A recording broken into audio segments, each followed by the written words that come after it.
अगदीच विशाल काय वृक्ष, खूप जुना वृक्ष पिंपळचा. तर आम्ही अंदमानच्या अगदीच डीप जंगलात आलो आहे. खूप म्हणजे खूप लांब आहे आणि फार वरती आहे, म्हणजे अराऊंड 8 ते 9 किलोमीटर अशी चढण आहे वरती, पूर्ण घाट आहे. सो किती उंचावर आहे माहीत नाही, बट अतिशय सुंदर जागा आहे.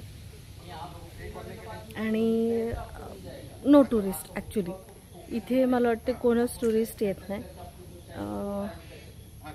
आम्ही एक्सप्लोरर आहोत, तर आलो शोधत की काहीतरी छानसं निसर्गरम्य पॉईंट बघायला भेटेल म्हणून. पण अतिशय सुंदर आहे, पूर्णपणे जंगलाने वेढलेलं आहे. कंप्लीट जंगल आहे, वेगवेगळ्या प्रकारची सापं असतात इथे आणि ते रक्तपिपासू किडा जो असतो तो भरपूर आहे.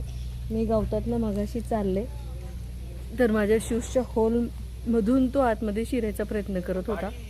कसा तरी काढला मी त्याला बाहेर. आणि जंगल फॉरेस्ट आहे इथे, स्टेचंही ऑप्शन आहे इथे, रेस्ट हाऊससुद्धा आहे आणि ॲक्च्युली अप्रतिम जागा आहे. निसर्गप्रेमीवाल्यांना तर खूपच सुंदर. कम्प्लिटली फॉगनी गच्च भरला आहे, ऑल ओव्हर फॉग आहे.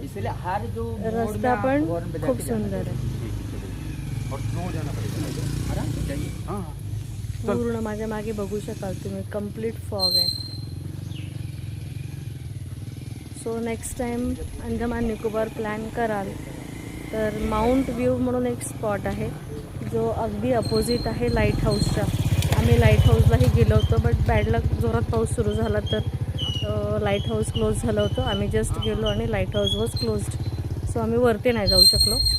बट मग नंतर ह्या स्पॉटला आलो. खूपच अप्रतिम सुंदर, कम्प्लिटली निसर्ग, ग्रीनरी आणि फॉग. सो नेक्स्ट टाईम तुम्ही प्लॅन कराल तर नक्की या स्पॉटला व्हिजिट करा. बाय.